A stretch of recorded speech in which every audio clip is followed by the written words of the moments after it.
Ready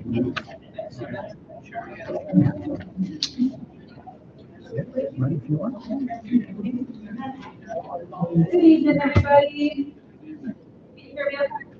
Wonderful. I have a little script here. I'll be doing an introduction to these two lovely presenters. My name is Elif. I'm with the Adult Services Department here at the library. Thank you all very much for being here this evening and for making the transition with us from outside to inside. Before I introduce our presenter, I'd like to call your attention to the program evaluation surveys that are just behind you on the table next to the cocoa and everything. Your feedback is super important to the library and helps us determine what programs are valuable to you all and how we can improve our offerings. So thank you in advance for filling this out for us. Tonight is the third time that we have partnered with the Astrophotography Society. They are a nonprofit organization dedicated to generating excitement and enthusiasm for science and engineering by teaching the public how to explore science discoveries and cutting-edge astrophotography techniques. Sal Oriti is a mechanical engineer with 23 years of experience in aerospace power system research. He has a degree from Ohio Northern University in mechanical engineering. In addition to astrophotography, his other hobbies include RC aircraft, robotics, 3D printing, and virtual computing. He resides in Westlake.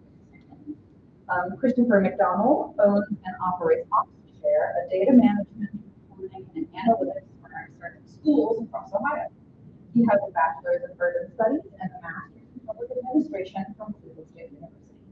In addition to astrophotography, his other hobbies include jiu-jitsu, guitar, Eastern philosophy, writing, and poetry.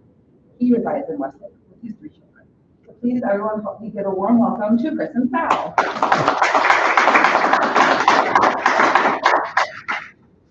Thank you very much, everybody. Again, I'm Chris McDonald. This is Sal Oriti. We are the Great Lakes Photography Society. We welcome you so much. We thank you so much for being here, and we welcome you too. So our theme tonight is, of course, birth, death, and rebirth in the cosmos, a journey through the cosmic life cycle. We typically get started with these things by doing a little bit of explanation about what this hobby is all about. We got a little bit of feedback that we got a little bit too technical in this section of the presentation. We were kind of gearing that part towards those of you who might be interested in getting into the hobby yourself, getting your own rig for your own backyard. We really cut out some of that stuff. The feedback we got is that there wasn't really a critical mass enough of you who were actually interested in buying your own rig. So we did cut some of that out. If that is you, if you are looking to get into this wonderful hobby, Sal and I are more than welcome. We would love to help you. You can reach out to us on our website. We'll work with you one-on-one, help guide you through this. If you are thinking about getting this hobby, we highly recommend that you work with people who are experienced. You'll save a lot of headaches, a lot of money to that. So you can reach out to us on our website. It's greatlakesastro.org. We will provide a QR code at the end of this presentation as well.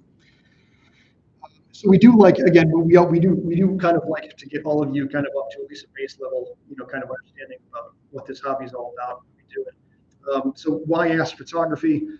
Why not just visual astronomy? Why don't we just get some, this isn't a particularly cheap setup here. It's a lot of wires, a lot of different stuff going on here. Why don't we just look through a visual telescope and call it a night? So visual astronomy is a terrific hobby. Sal and both got started in that hobby. That was our kind of gateway drug, if you will, into astrophotography. The issue with visual astronomy is it only solves one of 2 issues. So one of those issues is, of course, magnification, which overcomes that. But there's another problem. This is actually the much bigger problem. So if there's 2 problems that prevent you from looking up in the night sky and seeing the wonders of the night sky. One is magnification, but the bigger problem is your human eyeball's very limited ability to capture light at any given time. Astrophotography allows us to overcome that issue by attaching a camera. So that's this red thing right here. We attach a camera to a telescope. We open that shutter up. We point at the night sky. We open that camera shutter up, and over the course of a minute, 2 minutes, 3 minutes, we see what pops up. When you do that, all sorts of stuff pops up.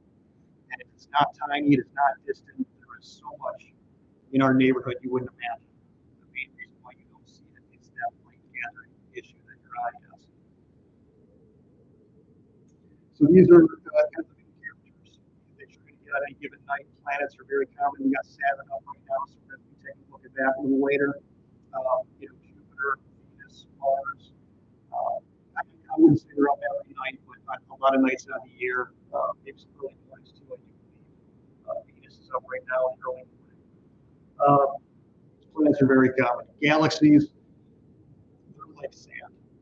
They're everywhere. On any night of the year, you're going to find galaxies. Okay. Nebulas, those are my personal favorite. Again, they're everywhere. So every single night out of the year, you'll be able to look at many different nebulas in the night sky. Supernovas, I wouldn't say they're quite as common as nebulas and galaxies, but they're common enough. We are going to be looking at a few supernovas tonight as well. So these are your main characters. These are what you're going to find on most nights out of the year. These are kind of more the special guest comets. We got a comet up right now. You'd be hard pressed to see it with your naked eye, but with a telescope, you should be able to see it pretty well. Northern Lights, right? We know all about that. No special equipment needed for that. You can just point your phone up at the sky, take a 3-second exposure, and you'll get a terrific picture of the Northern Lights. The ISS, that's more of a skilled one. Sal and I have spent a few frustrating nights trying to get that one, but that's a fun one when you have the opportunity. Eclipses, that's something else we know all about, right? There's not going to be one in Cleveland again anytime soon, so you'd have to travel.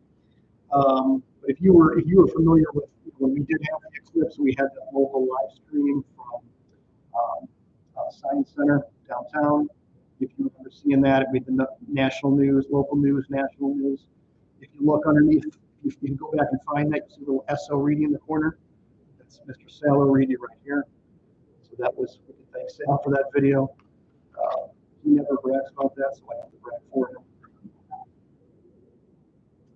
These are kind of the villains. These are kind of what you're up against on any given night. Light pollution, we measure that on a 1 to 10 scale. It's called the Boyle scale. So, 0 is the absolute best, 10 is the worst. So like Las Vegas, New York City, LA, they're so light polluted, you don't see anything but the moon and Jupiter, right? We here in Cleveland, we're at about a 7, so we could be worse. We start to darken up here in Westlake, but somewhere around central Westlake, we drop down to about a 6. So by the time we reach western Westlake, you're at about a 6. We battle that mainly with filters. So Sal and I use filters to kind of combat that. That helps. Moonlight is an issue, unless of course you're trying to capture the moon, which is a great, very underrated thing to do. The moon tends to wash out a lot of objects, particularly galaxies. If you're trying to get galaxies and got a full moon, I'd probably wait for another night. SpaceX, 10 years ago, used to be cool when you saw a satellite. You'd be like, oh my gosh, a satellite. They're everywhere. They're zooming around the night sky. So, when you take a 2-minute exposure, you might get 2 or 3 of them sending a 3-minute picture. They're trying to do something about that. The newer models that they're sending up to space are kind of wrapped in this special tape that is aimed to reflect light away from Earth so that we don't see it. And I think that's having some success. But clouds, the Thanos of astronomy villains, that's kind of what prevented us from, taking live photos tonight. So what we'll be showing you tonight is photos that we took in the last few weeks, because we have had some terrific nights that we took advantage of those. So a lot of these pictures you're going to be seeing tonight are pre-taken photos that we've taken. We'd like to send out this warning. We want you all to stay away from these. We call these hobby killers. These are telescopes that are anywhere between $99 to $200, $250. We call them hobby killers because, we see a lot of parents will buy these for their kids. They, their kid will look up in it, and it's the quality is so low. They kind of think, oh, maybe I don't like astronomy as much as I thought, and then they never touch it again. We hate hearing that. Astronomy, as you were about to find out, astronomy, there's wonderful the things you can see with a telescope, as we were about to prove. You just got to stay away from these hobby killers. Good rule of thumb, if you see it on a crate, on the floor at Costco, just keep on walking. Okay, so we're about to get into the kind of the heart of the program here. One thing that we'd like to show this brief 1-minute video. We want to explain to you kind of how birth occurs in the universe. So, 13 billion years ago was the Big Bang. Out of the Big Bang became a whole lot of hydrogen, and that hydrogen continues to fill the universe. Some helium, mostly hydrogen. We see this on the visual spectrum. We see this hydrogen as red. And so, what has happened ever since the moment of the Big Bang? These hydrogen clouds will, over time, collect due to their own collective gravity. Over time, they collect enough to form clouds. So, a cloud just like this one. So this is a cloud where, the hydrogen gas is collected in its own gravity. It's forming a cloud. That process will continue. The gravity will continue to pack it tightly, and it starts to form an object. What we have here is a protostar. So not quite a star, it just becomes a star. That process continues. It gets so hot, so dense, so much pressure, we get nuclear fusion. And as soon as you get nuclear fusion, you get a star. So a star is born. There's typically plenty of leftover gas. That gas can then become planets. So that gas then collapses in on itself to form other objects, planets, moons, asteroids, and that's how solar systems are born. Okay, so when you think nebulas, you want to think birth, you want to think creation, because that's exactly what's happening inside of a nebula. Okay.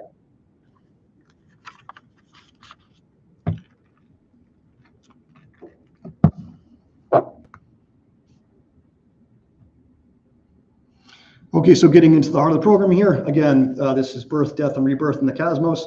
What we like to do, if any of you are willing, is to serve kind of as a volunteer to come up here with Sal. We're going to go through all the same motions as if we had been outside. So we're going to what we call slew the telescope to an object, and then we're going to go through all the motions, and then what we're going to show you is our pre-taken photo. Okay. Do we have anybody that would like to volunteer to operate the telescope? Nobody. Nobody. That is a first. Thank you. Thank you.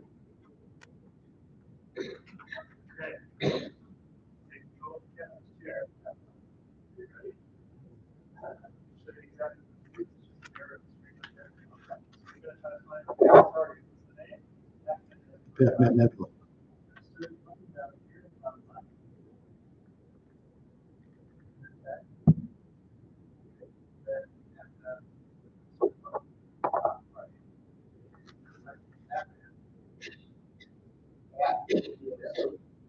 Yep.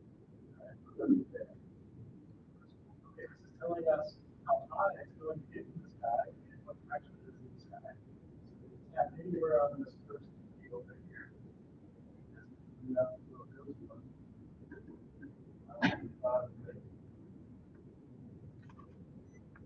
Okay, here we go. This is showing us where it is in the sky. Showing us where it's going to go. How we're going to do it. So, this is where out of the sky maps, that much pop up. Okay, and this is what the sky. Yeah, that's not right. But you wouldn't be able to capture them and set it Right, so we would set an exposure, say this one would probably, nebula is around 2 to 3 minutes. You click that round button, that shutter would stay open for 2 or 3 minutes, and then you would get this. So this is the Pac-Man Nebula. You got to use your imagination a little bit. I personally don't think it looks a great deal like Pac-Man. Some pictures will look some more like Pac-Man than others. But so this nebula, so this is birth. This is what we call an emission nebula. That means it's giving off its own light. It's not reflecting light. It's giving off its own light. That is an emission nebula. This is located in the constellation Cassiopeia. It is about 100 light years in diameter, so it's very large. From our relative size, so like from our point of view, it is 0.5 degrees. That means it is equally as large as the moon. Okay, so the fact that you don't see it, again, has nothing to do with magnification. It has everything to do with the fact that your eye just can't capture that much light to pick that up. So again, this is birth happening. So what we have going on here is this gas is kind of collapsing in on itself, and it is forming hundreds of stars. Right in the center, you might be able to pick up. There is a young cluster of stars, unimaginably called IC 1590. And there's other stars you're kind of seeing there being kind of like on the outskirts of it. Those central stars are obviously where it's brightest. That star cluster is what is responsible mainly for ionizing that cloud, and ionization is what allows it to glow, so that we can see it. One thing that's interesting is, this is supposed to be the Pac-Man's mouth here. Again, you got to kind of use your imagination. We see that as darkness, so it's easy to just assume that must be a gap in the nebula and there's nothing going on there. That's actually not the case. What is going on there is that's gas. The light that it is emitting isn't on our visual spectrum, so we just don't see it. Our eyeball sees it as darkness, but it is actually incredibly busy. There's a lot going on, and that's actually one of the busier parts of the nebula. There's a whole lot of birth going on in that darkness there. Yes. Are you using a filter, or is this? Yes. Yeah. How do you know what filters to use? Yeah. It's nebulas. We use what's called dual band filters. So it isolates the specific, very narrow, specific wavelength of light that hydrogen gas, that nebula gas gives off, and blocks everything else out. And by using that, it really kind of makes this pop. So filters help a great deal. So that filter is basically saying everything get out of here except for that light that's coming off this nebula.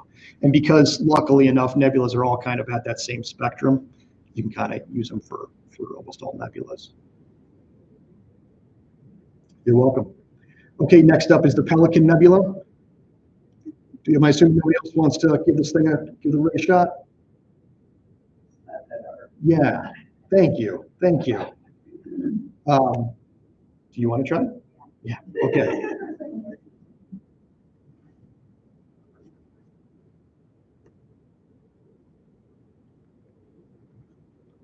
As I mentioned, so I'm going to give you all these objects. I'm going to give you the actual size. It's typically many light years wide. I'm also going to give you the relative size. I'm going to give you in degrees. Your pinky is 1 degree, if that helps you. Okay. Your palm will be about 5 degrees. Okay. Most of the objects are going to be somewhere in there. I think one of them gets at about 6 degrees.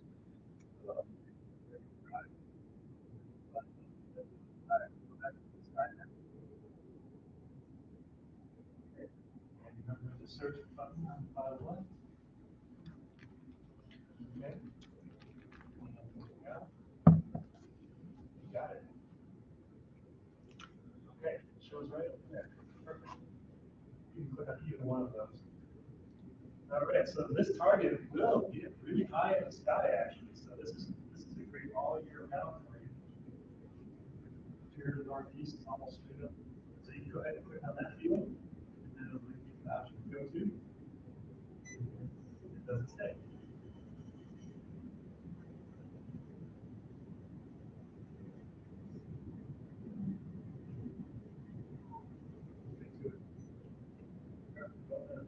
Okay. So at this time, she would be hitting that round button. We, typically wait 2 minutes or so for an exposure, and then this would show up. This is the Pelican Nebula. This is another emission nebula. This is in the constellation Cygnus. This is 70 light years across, so a little smaller than Pac-Man Nebula, but because it's so much closer, its relative size is 2.5 degrees. That makes it 5 times wider than the moon. Okay, so that's like your palm. That's like if you did this in the night sky, it would be about that size. So it's very large. Again, nothing to do with this. It's nothing to do with magnification. You don't see this thing when you look up in the night sky. So again, this is a dense cloud of hydrogen gas. It is collapsing in on itself. It is forming stars. The largest of which is right here. So this is an O-type star. I want to talk a little bit about O-type stars because it's going to come up a few times tonight. O-type stars are incredibly rare and incredibly massive. They represent less than 1% of all stars. A fraction of 1% of all stars are O-type stars. They're absolutely massive, more than a million times brighter than our own sun. And they are responsible for fusing the heavier elements in our universe. They also live fast and die fast. So they only, where our sun is 5 billion years old and it's only middle aged, it's got another 5 billion years to go. These huge O-type stars, they only live for about a few billion years. So they burn through their fuel very fast and they die very fast. And by fast, I mean they go from being a star to being completely dead and go on in minutes. So they live fast, die fast.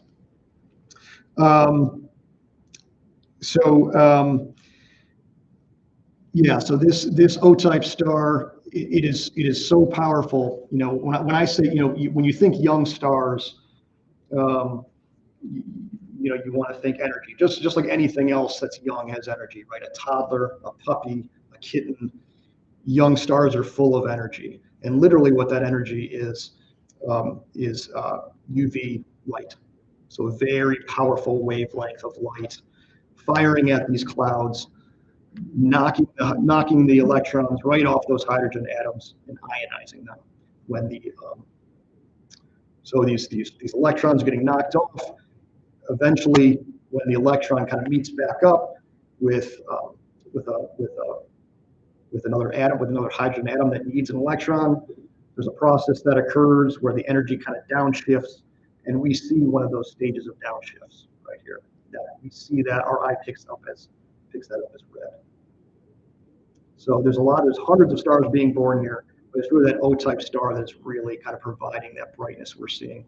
In fact, it's so powerful, it's even ionizing a next door neighbor, a very massive next door neighbor nebula called the Great North American Nebula, which we'll also be taking a look at.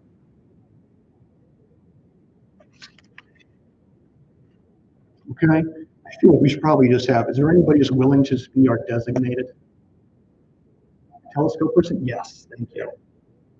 Well, I'm sorry, what was your name? Lauren. Thank you so much, Lauren. Your mission is to find the California nebula. Take it away.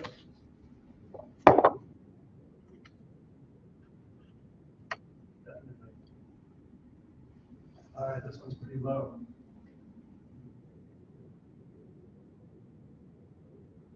Okay, it might not let us go to this one actually because it's too low in the sky right now.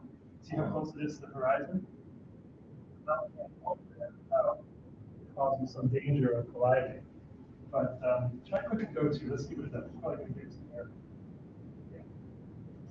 Really? So we have to wait for a different time of the year or a different time of the evening for this to rise. It's east of the rise. And then you be able to get it. But nonetheless. So here it is. Here's the California Nebula. So this is obviously a brilliant nebula. This is, again, an emission nebula. This is in the constellation Perseus. Very large, 100 light years across. It's 2.5 degrees relative to us. That makes it about 5 times longer than the moon. So again, about the size of your palm. So a lot going on here. So there's a lot of stars being born inside this nebula. What's interesting about this nebula is it's got this star, which actually has nothing to do with the nebula. It's totally coincidental that it's there. So this star, another O-type star. So it's a supermassive star, and this is what we call a rogue star. It is traveling at incredibly fast speeds, about 150,000 miles an hour this way. So it's traveling this way, and its UV light is radiating towards this nebula and kind of elongating its shape. And then because of its positioning right now, you get a little bit of a concave here, and that's where it makes it look like it's the shape of California, hence why we call it the California Nebula. So that star's name is Z Persei, a very interesting situation. I mean, it's really hard to wrap your head around something that size moving that fast. The most widely accepted theory is that wherever it was living, it was kind of living its life, doing its thing, minding its business, and right next door there was a supernova. And just like a pebble next to a stick of dynamite, off it went. And because it's in the vacuum of space, there's nothing to stop it, nothing to slow it down. So it's just going to keep on going until something stops it or it dies, whatever comes first. But, as we can see, this one is really brilliant, right? This one is a little bit brighter, a little crisper than the other two that we've looked at. The reason is just because it's getting ionized inside and out. So this O-type star, again, incredibly powerful. It is showering this cloud, ionizing it, just knocking all those electrons off those atoms. And then it's also still giving birth to its own stars within it. So just inside and out, this cloud is getting ionized, which really helps kind of explain its incredible brightness. Okay, that's the California. Yeah. Sure. Okay. It's right? But in reality, the process is really slow because it for something to happen. Yeah. How do you see the difference? For example, you want the bright star, you move from change to extinction. In reality, it takes millions of years for it to move. And we don't have millions of years to observe. So How do we know it how happened? do you know it? Yeah. How do we know what's going on with that star? Yeah. Yeah, I get my data from astronomers and scientists. I trust them. Yeah, I couldn't tell you. There are some stars that are moving fast enough relative to us that they can be tracked within the lifetime of astronomy records over the last several hundred years. It's called proper motion. So the constellations don't always stay exactly the same over many, many years. There's one in particular that you can capture in a different part of the sky from year to year. It's called Barnard star. It has the highest proper motion relative to us. So it's moving in the sky relative to the background stars. Fast enough for us to see it year over year. Okay. So you're talking about year from year, not day to day. It would take a whole year for it to move like a few arc seconds. Right. I know, because it's so far away. But if you see it tonight, and tomorrow night it'll be the same thing, right? Yeah. And tonight it'll be the same thing. Right. Right? Okay, so now we're moving on from the birth stage to the life stage. We're going to look at something that's right in the middle of its life, and that's Saturn. So we're going to have Lauren find Saturn for us.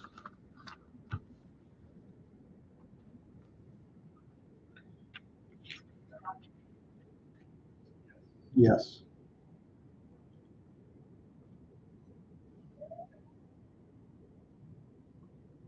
Also pretty low in the sky right now. But later, it's not higher.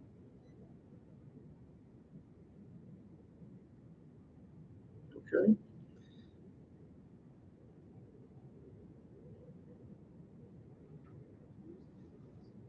Here we go. Here's Saturn. So Saturn, just like Jupiter, it is a gas giant. It's about 9.5 times the size of Earth. One of the more fascinating things about Saturn is it has a whole lot of moons, way more moons than any other planet in the solar system. We know of 146. We're finding more all the time. It's these. I don't know if you guys are picking up on the kind of the break in the rings there. It's those moons that kind of tug on those rings and kind of separate them a little bit. So it's the moons that kind of explain the kind of the breaks that it gets in its rings. Another interesting thing is that despite its being so much larger than Earth, it is spinning incredibly fast. Its day is about 10 hours. So you can imagine how fast that must be spinning to be that large and have a day that's less than half of ours. So it is spinning incredibly fast. One thing, it's large, but one thing it is not is massive. It's not massive at all, actually. If you can imagine, a giant swimming pool in the solar system, and you threw all the planets inside of it, everything would sink to the bottom like a rock, with the exception of Saturn. Saturn would float. And the reason for that is it's made up of the two lightest elements in the universe, and that's hydrogen and helium. So it's about 96% hydrogen, 3% helium. So it's incredibly light. There was an open question about Saturn that lasted centuries, and that's why does it have rings at all? Because once we started to understand the nature of gravity, we would have thought that those rings, all that dust that's making up those rings, kind of would have collapsed in on their own gravity and formed a moon. A French mathematician by the name of Edward Roche figured that out. We know it today as the Roche limit. It says that every planet, every body, planet, stars, when everything has a mathematical limit where if a satellite gets too close, the gravity of that object will just tear it apart. So these rings were once an icy moon. It got too close, and Saturn just tore it to bits. And that's why it has rings today.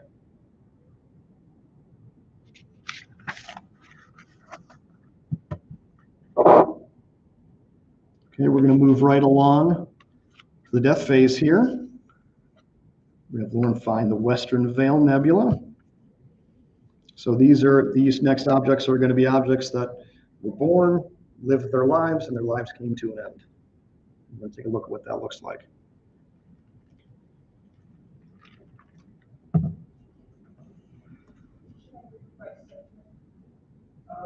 Try to just veil, not finding by that whole. West there, click on that first result right there.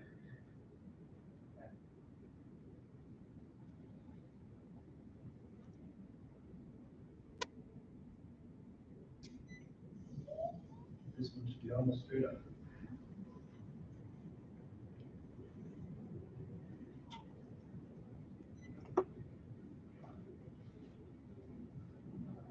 Okay.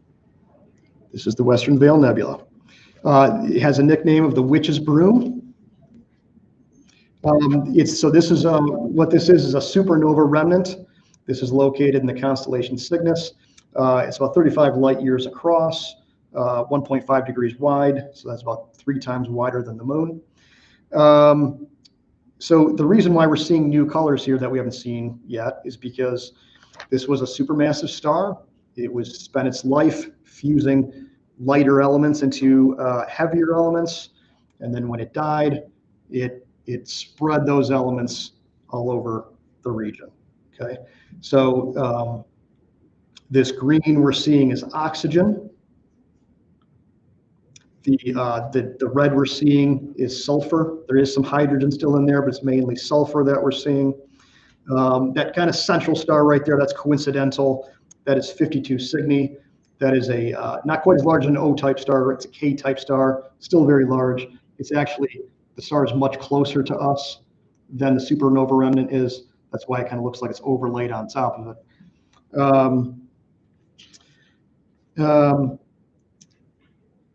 So, one of the main questions here is, okay, so up until now, we have these nebulas giving birth to stars, and then those stars are in turn ionizing this gas. So what's going on here? What's doing the ionizing? Because the star's dead, right? So what could be doing the ionizing? So when there's a supernova, as you can imagine, there's an incredible shock wave. So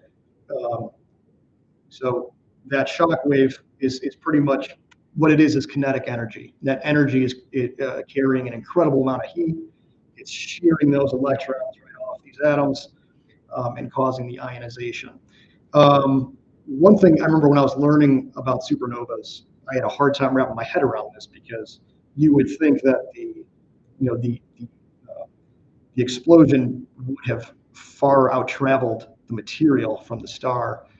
What's going on here is that, if you can kind of imagine standing next to a swimming pool, right? You have a giant boulder, and you throw that boulder into the center of the pool, right? You'd see waves go outwards. It would hit the wall of the pool and come back to the epicenter. And that's what's happening here. So the star blew up. The shock waves went out into the universe. It hit other matter. It hit like a dense nebula, and it's coming back to the epicenter. So what we're seeing here is where the shock, there's gas all up in here. You can kind of make some out up here. There's gas all up in here. What we're seeing is where the shock wave is currently touching.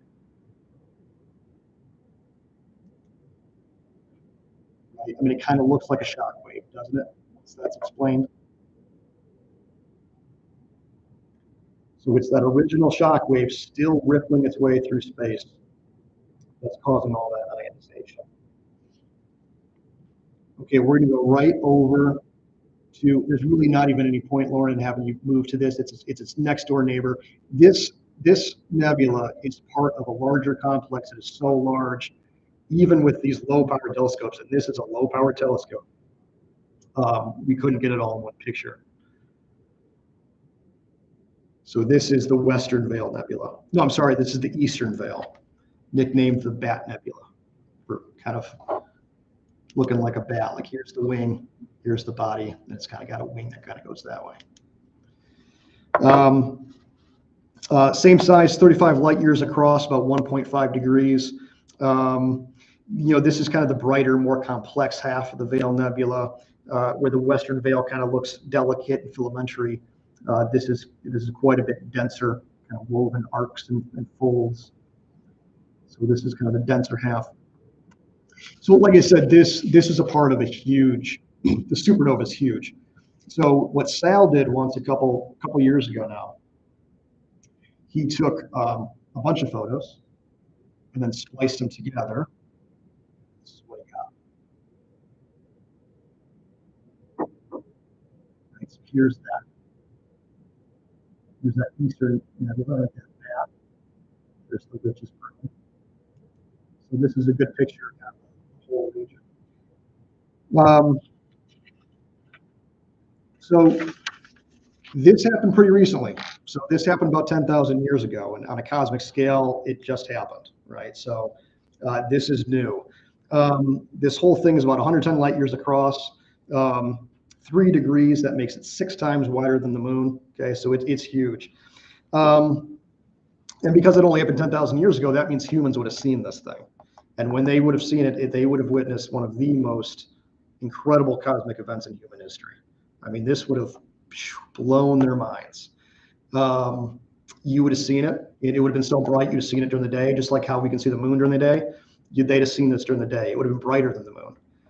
There wouldn't have been a nighttime in the weeks after this thing blew up. There just straight up wouldn't have been a nighttime.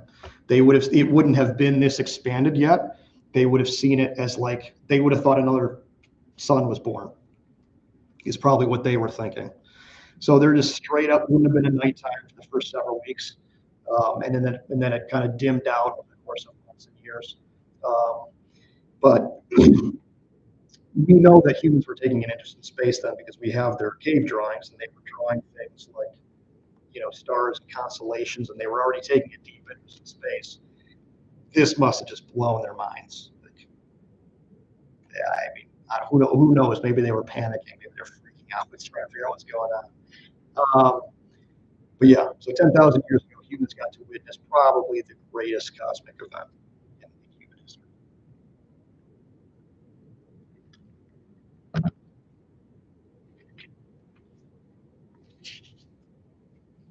Okay, Lauren, can you take us to the Helix Nebula, please?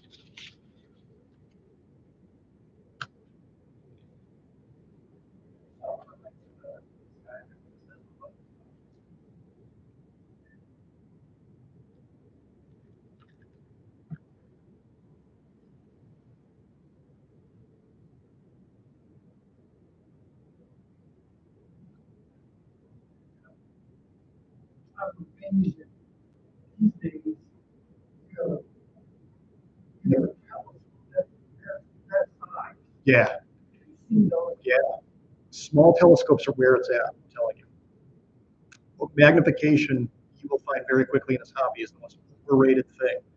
People, I think because people assume when they look up in the sky and they don't see things other than stars and big planets, I think the assumption is that it has to do with magnification, and it's not. Like I said, these things we're looking at are the size of our palm. What we just looked at was even bigger than that. So high-powered telescopes are overrated. So if you're looking to get into this hobby, you can save your money. This one, what is this, 600 to 700, somewhere in there? Dollars? No, No, dollars. So we're in there, right? So some of the really high-powered telescopes, 3,000, 4,000. Save your money. We've got some high-powered telescopes. We almost exclusively use these low-powered ones because all the really beautiful stuff is right in our neighborhood. So you can do this. You can get started in this hobby. If you have a good camera, like a good DSLR camera, maybe a lens. What this thing is standing on is actually the most important piece of all of it. This is called equatorial mount. So what this does is, Lauren is telling it to lock onto the object, and then it will continue to follow the Earth's spin perfectly. So if this thing perfectly follows the Earth's spin, and that's what allows you to take a 2-minute exposure, 3-minute exposure. So if you don't have an equatorial mount, the whole thing will blur, right? It's the Earth is spinning. So yeah. You can set this up, there's no calibration or cameras. Yeah, I mean, there's some setup. I mean, it's pretty straightforward. There is what is the one called? This is all-in-one. It's like an all-in-one solution. What do you call that thing? The C-Star 60, I believe. If you really want a no fuss, no muss, like if you're not going to be quite as gung-ho with Selenite and buy all these pieces, the C-Star S60 C-Star. That has built-in. That is, set it, download the app, and it'll take care of everything for you. I think that's about 500. I think the whole thing out the door. So that's a good. If you're looking to get into this hobby as quickly and easily as possible, the C-Star, SEESTAR. Also would be a great gift for Christmas time if anybody you got any space people in your family.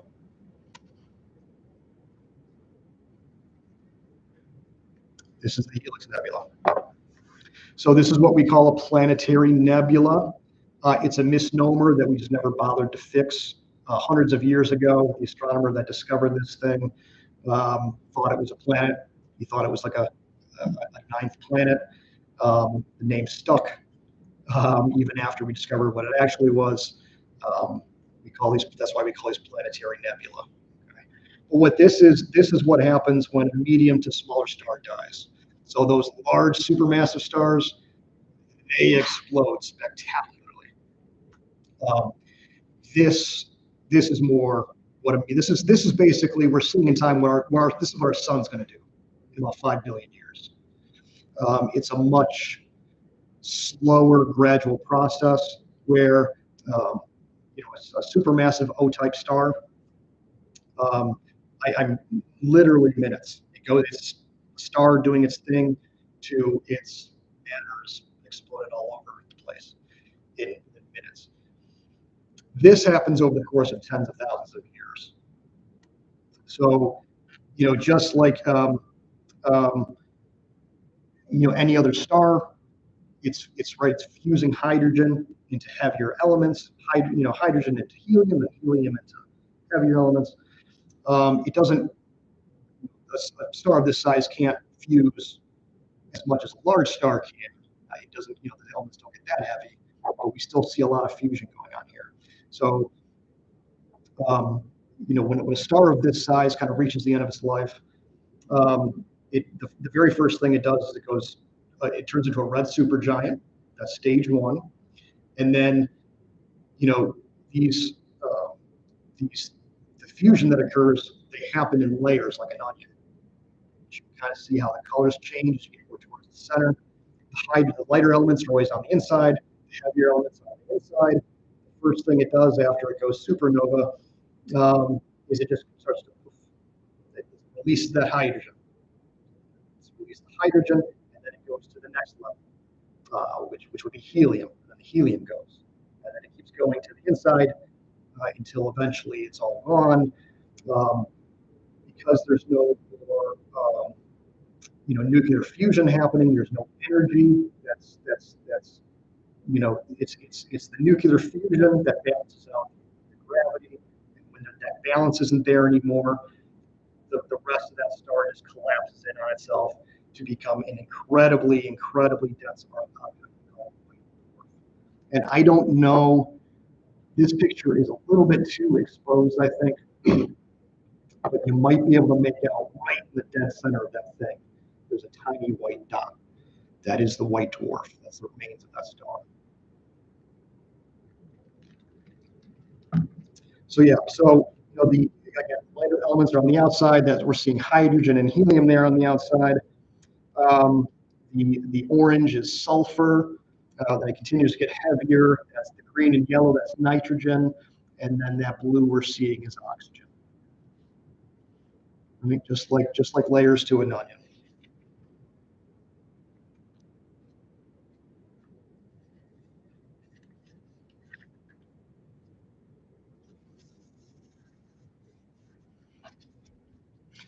This happened. This was also pretty recent. This was about 12,000 years ago.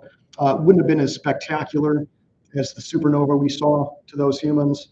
What they would have seen is the red supergiant. They would have seen that. And we had one of those, right? It's starting to pop up at midnight. If you go out look in the western horizon, that's Betelgeuse. So Betelgeuse is at the end of its life. That thing can go anytime. If we're lucky enough for that thing to go off in our lifetime, we're going to witness something similar to what those humans did 10,000 years ago with that supernova, because Betelgeuse is absolutely massive. So that's going to go supernova. It could go black hole. That's even a possibility. So they would have seen that red supergiant, and they would have seen that it was unstable. But then once it started doing this, they would have lost sight of it. It would have been quite a spectacular. But humans 13,000 years ago would have seen this.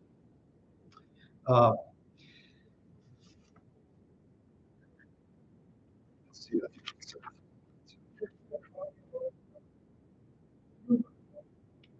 Hundreds of thousands of years ago. At one time in my life, I was there. And I went out in a nice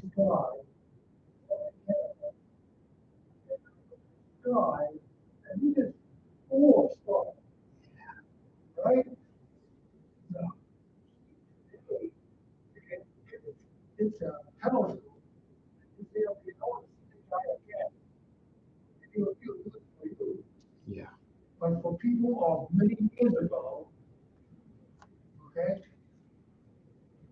he sees this one night, and the next night he goes out again, and you see this sky full of dots of light, points of light, and you can find it again. Yeah. How do you do that? Yeah. They were shockingly good astronomers. I know. They could track that stuff. We humans might not even have survived this long if they weren't, because we crossed oceans using that knowledge. So it's really impressive. Well, that is a different story. Yeah, I mean we're clearly cheating. I mean, yeah. Another amazing story. Humans are amazing. Humans are amazing. We don't give ourselves enough credit. So yeah, this is the Helix Nebula, nicknamed the Eye of God, for obvious reasons. Okay, so that's going to be it for the death phase. We're going to go into rebirth here. Could you find us the North American Nebula, please? There is no try. Just the last one. You didn't say it was going to go past the last one. What was your calculation? I'm sorry. How did I know that it went way toward that this wasn't going to become a black hole? Yeah. No, there's not enough mass there. The Picture period is just mathematically impossible. I mean, it's really. I mean, there's O-type stars, which are the biggest type of stars. Not even all of them go black hole. Some of them just go supernova, which you got to be pretty massive to go supernova. Most of them do that. We just saw. You got to have a lot of mass, lot of mass to kind of pierce space-time the way that black holes do. And black holes are a total mystery, you know, as amazing as us humans are with our knowledge. And we have no idea what's going on in those things.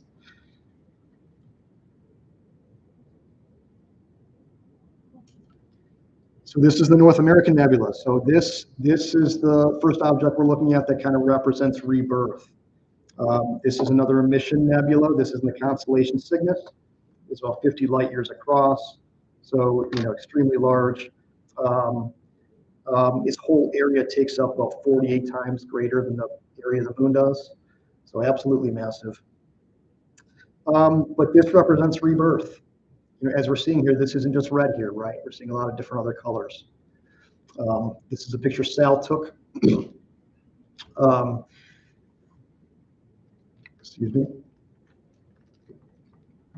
But so what, you know, kind of what's happened here is there was a supernova. So there was a star, it had been fusing elements, it exploded, released those elements, and then a nebula got swept up, those elements, and now things are being born out of that dead star, and now those things get to contain all those elements, which, by the way, well, they're organic elements, okay?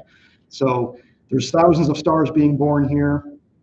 A lot of it is matter from that supernova. Every star has on average about 8 planets. Who knows, right? Maybe some of those thousands of stars, maybe some of those planets could have life on them because they have the ingredients. There's a lot that has to go right with a planet other than just having the right ingredients, of course. But that's a pretty big one, right? So this is rebirth. That's what we're looking at here.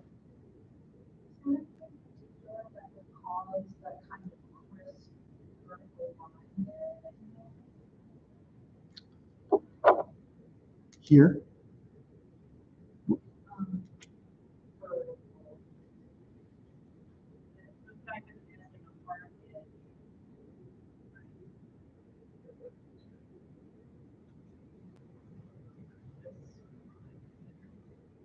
Oh, that's Dark Nebula.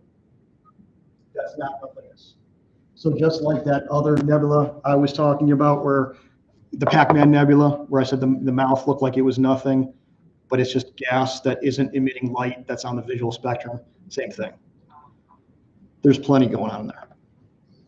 The Spitzer telescope, it's a space telescope that's up in space right now taking pictures. It uses UV. It can pick up UV light. It would pick all sorts of stuff up there. So when you look at a telescope that's using UV, that stuff shows up. And you see all sorts of stuff going on there. But we just see it as nothingness because we're just using the visual spectrum here. Okay, so this is rebirth.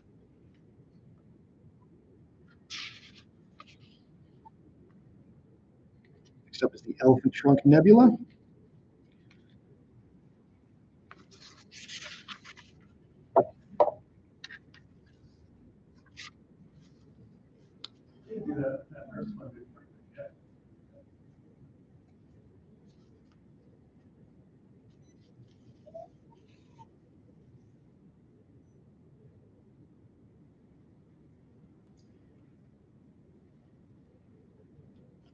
This is the Elephant Trunk Nebula. This is a picture Sal took, I think, a couple falls ago, I do believe. Where's the trunk? Yeah, we'll get into it. So again, this is rebirth. So this is a nebula, just like the other nebulas we saw, collapsed in on itself, started forming stars. One of those stars was an O-type supermassive star. It only lived for a few million years. It fused a ton of heavy elements in that time. And right in the middle of the nebula, it was right in the middle of the nebula. So when it exploded, it kind of formed this circle, right? It exploded, when supernova exploded and pushed on that nebula gas and formed this circle here. So that's why we kind of see it looks like a giant eyeball, right? Because this blue is some of the heavier elements, mainly oxygen. This nebula is still giving birth. to other stars. And some of these stars are on the kind of the outskirts of this thing. And it's, those stars are radiating the gas inwards and creating these things that look like elephant trunks. So this hydrogen gas is getting pushed into the center where all these, heavier elements are, organic elements. And because this is so compressed here, the compression is causing an even more rapid star birth. And again, stars, probably 8 planets per star on average. So, all these things that are being pushed towards the center here are getting all those organic elements swept in as planets are getting created and everything else. So, for example of rebirth in action.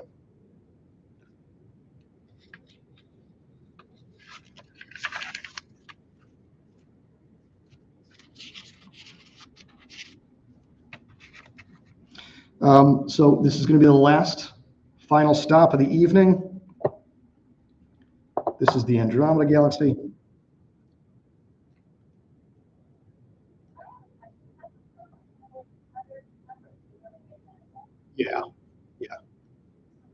Yeah, these are like nicknames. I know, I was just inconsistent there. Some of them, I put the numbers if I felt like our volunteers would have a hard time looking it up all day. Sometimes what the computer wants to see is the number. Just categorization, yeah. Yeah, I mean, I can't remember what IC stands for.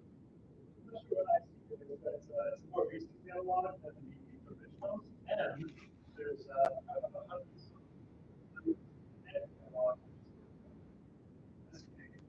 So these were the originals, and all of that was out there. Discovery. There's also a call about C63.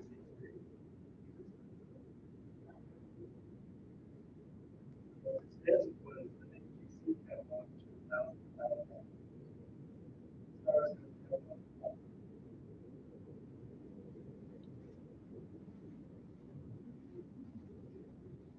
So this is the Andromeda Galaxy. So this is a spiral galaxy. It's in obviously the constellation Andromeda. Saying this thing is huge, doesn't even cover it. This is 220,000 light years across.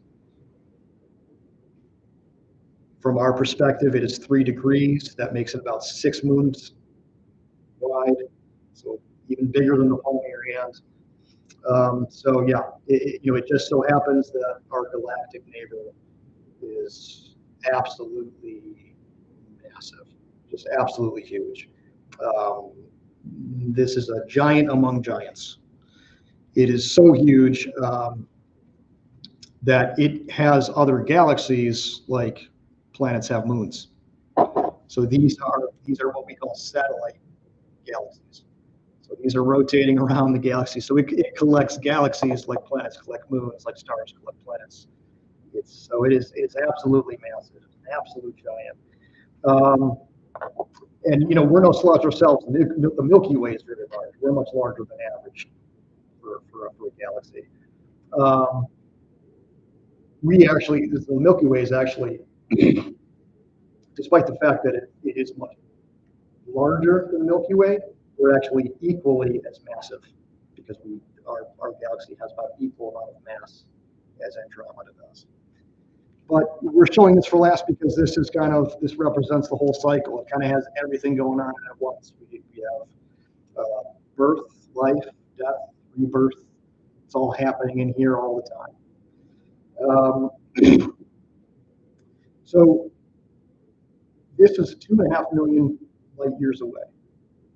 So that means we're looking at a picture that would have been occurring just as humans were leaving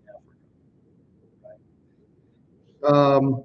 By now, Andromeda would have consumed those galaxies. It would have swallowed them. Now, I don't know where you are on life on other planets. whether or not it exists, whether or not maybe it's common, it's whatever your opinion is, it's valid as anybody else's because we're not working on facts. We have no facts on life on other planets, but the only thing we do is theorize. I tend to be pretty conservative. I do believe that life is very precious in this universe, just because of the sheer amount of celestial miracles that have to occur before life is even possible on a planet. And then also because,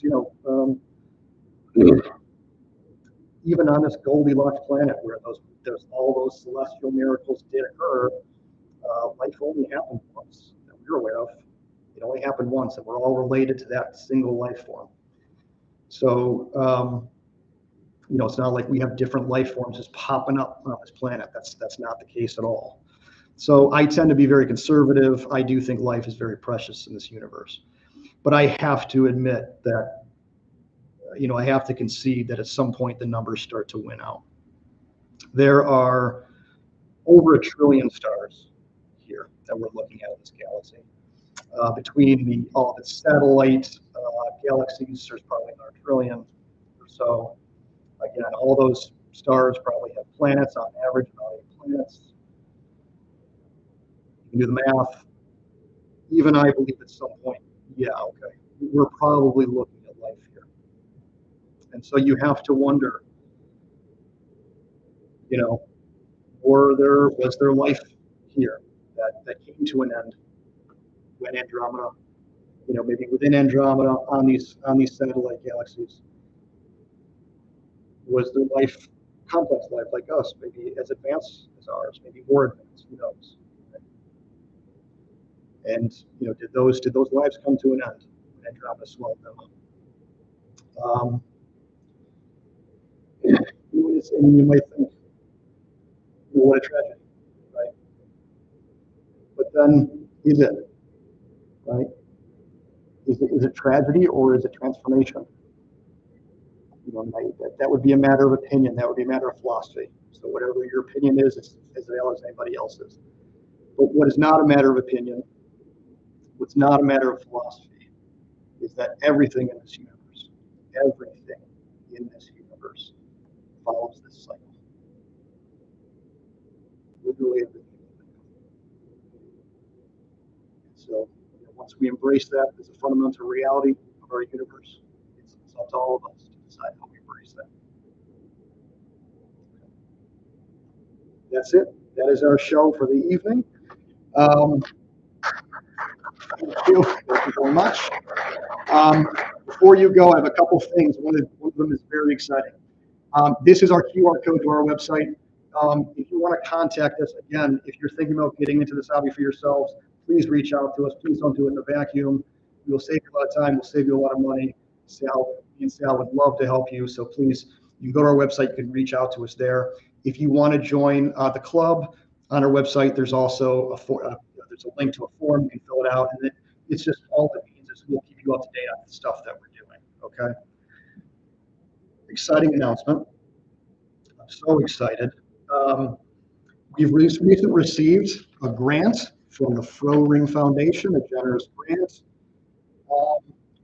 And we are going to take those funds and we are going to build an observatory in the Nervion Mountains in Spain. And it's going to be not very dissimilar to what we're seeing here, but we're going to build it in Spain and we're going to control it here in Ohio. The benefits are the Nervion Mountains is a Bortle sky 0.5. It is a 1. We're at a 7. So it's going to be absolutely stunning, like dark skies, like what you were talking about, sir, right up in Canada. And then the other major advantage is you can use it in the afternoon, depending on the time of year, noon, 1 o'clock, 2 o'clock, depending on what time of year it is. We have partnered with the library. We are going to allow you, anybody, to come up whenever you want. You would go to our website, you would book an hour with it, and you can come up and you can explore the night sky with high quality telescopes in pristine, beautiful skies in the Nervion Mountains, free of charge. Okay, we just inked the contract with this host in Spain. We've very excited.